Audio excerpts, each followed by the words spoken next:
ṣé ẹ faramọ́ ká gbàlù kẹrẹ ẹ ní ìlú mọ́ ẹ jókòó.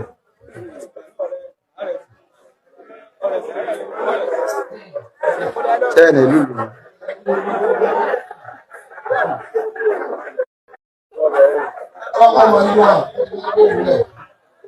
Ẹ jọ̀ọ́ ẹ bá wà sí ilé màmí ẹ fẹ́ máa lùlù sí ẹ fẹ́ máa lù tí ẹ fẹ́ máa lù ẹ jókòó báyìí. Bàbá ẹ lùlù má bàbá ẹ bá ń dá báyìí lóko wò ẹ má bọ̀. Kí lẹ fẹ́ máa ṣe láyé yín? Bíríkìlà ní kí lẹ fẹ́ máa tà ọmọ ọba ẹ ní sùúrù ẹ bá hàndù bàbá yìí ẹ bá hàndù wò tí ọba dé láyé tí ọba dà ẹ sọ fún bàbá sí ẹ sọ fún Tìlọpẹ́ ọgbọ́n olùkíní ìmọ̀ èèyàn ló ná ẹjẹ ọmọ pọ̀ ń wáyé lẹ́yìn owó tẹ́ pín in bàbá wà sí láwọn ó tún dá àbáyé lókòwò. Good.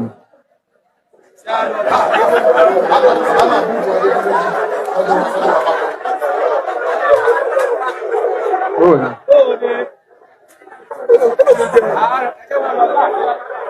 Ẹ lọ bá Fẹ́mi. Ẹ bá ọkọ sí ẹ̀kọ́ ìṣúná ọ̀rá.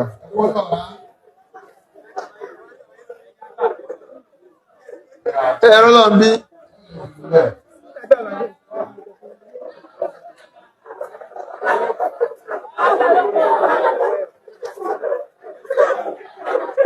Gbogbo owó ìpátá bàbá ẹ̀ lónìí. Bàbá ìlú ní olùsèkèrè mọ́, wọ́n tó wáyé olókòwò, bàbá ìdílé.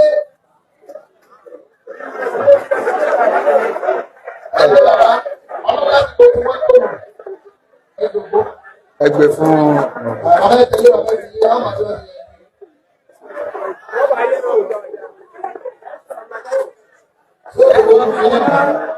tí ó ṣòwò ń bẹ̀.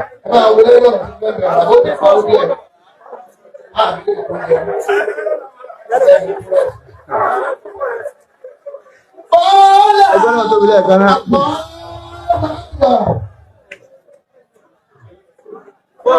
Bàbá wọn ló ní ìwọ̀n lé lórí bàbá wọn lẹ̀.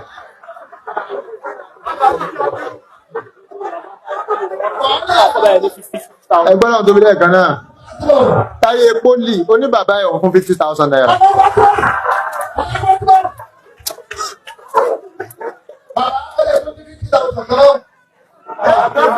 Alhaji wa Kasim wọn náà fún báyìí 20,000 naira. Ọya. Alhaji wa Ishaq Balógun wọn náà fún báyìí 10,000 naira. Alhaji wa Khalid wọn náà fún bàbá ẹ̀ ní 10,000 naira. Àkáǹtì ọmọ ọba ní kẹ́ máa ṣe sí. Àkáǹtì ọmọ ọba.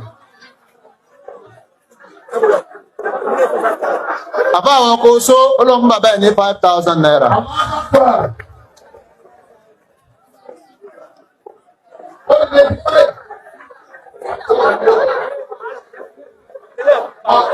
Alhaji wa lọ́n là ń bẹ̀ wọ́n là ń fọ́ 2,000 naira. Ọmọ ìyá mi Alhaji wa Murtado wọ́n là ń fún bàbá ẹ̀ ní 5,000 naira. Ẹ jọ ẹ máa bá ń kọ́ kínní lẹ̀ ẹ máa kọ́. 3 star Alhaji wa 3 star wọ́n ní bàbá olùkẹ̀rẹ̀ yìí à ń fún ní 10,000 naira. Bàbá wa Alihaku wọ́n là ń fún bàbá ẹ̀ 2,000 naira. Àbá wa sọ̀lá ń fún bàbá ẹ̀ 2,000 naira. Alhaji wa Khalid wọ́n ti kó 10,000 wa. 11 Johnson wọ́n là ń fún bàbá ẹ̀ ní 10,000 naira. Bàbá wa Alhaji wa ọmọ ọba Lọ́fà bàbá Lọ́fà 2,000 naira.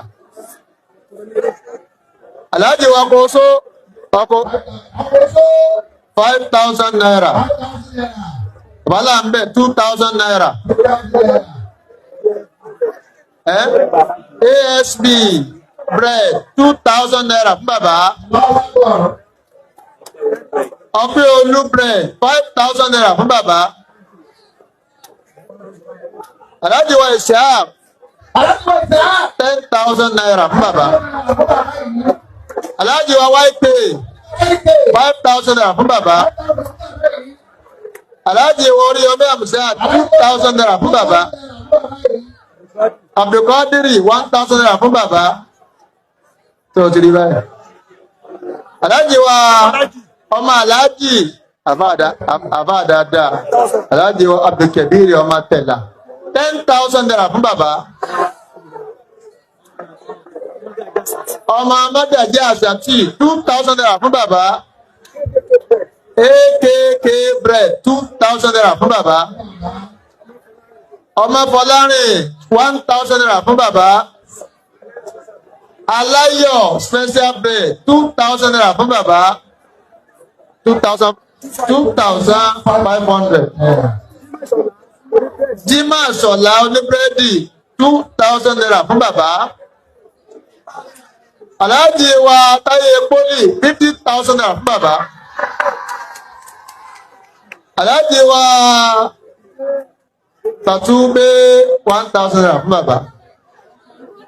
Bàbá wa àgbà olórin Islam Ògo Àwòkó 1,000 naira fún bàbá.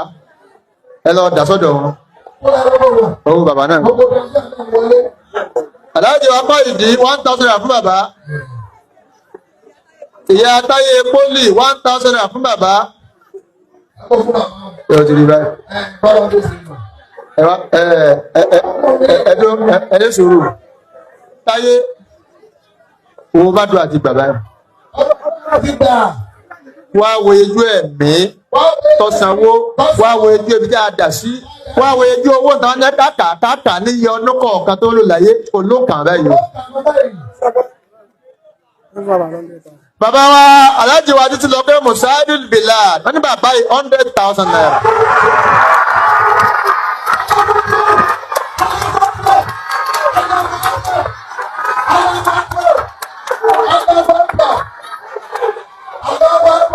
Màmá wa kan 1,000 naira fún bàbá.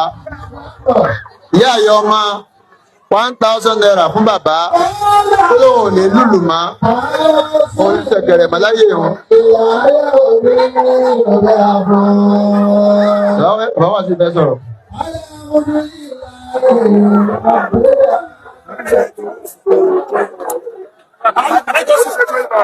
Alhaji wa Qasim wọ́n ní 20,000 ti wọlé. Alhaji wa Murtado ọmọ ìyá mi 5,000 ti wọlé. Bàbá nítorí fi ọmọ ọba síbẹ̀ àti Alhaji Qasim tí mo fi sáàrin tí sọ̀rọ̀ bàbá yẹn ni pé bàbá yẹn ọ̀rẹ́ pé mú kankan kọ̀ọ̀kan náà. Ẹ gbọ́dọ̀ sì bí wọn pé láyé wọn wò ní ìlú kíní ìmá. Àníṣe ẹ mọ̀ọ́dé bí wọn gbọ́dọ̀ di ìlú kíní ìmá.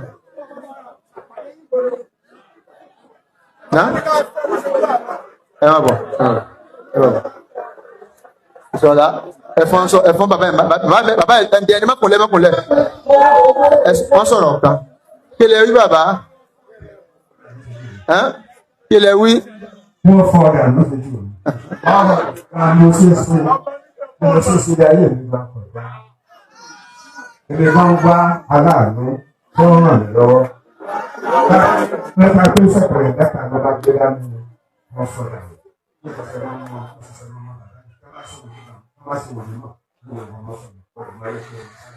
Ẹ jókòó. Mo ti fà lé lọ o. Gbogbo ẹni tẹ́ wá náwó ń bì. Gbogbo ọmọ yín náà bí ó ti máa kànú láyé náà nìyẹn.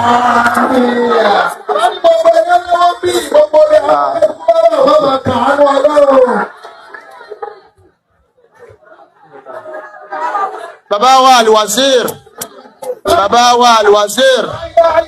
Wọ́n là ń fún bàbá ẹ̀ ní 200,000 naira.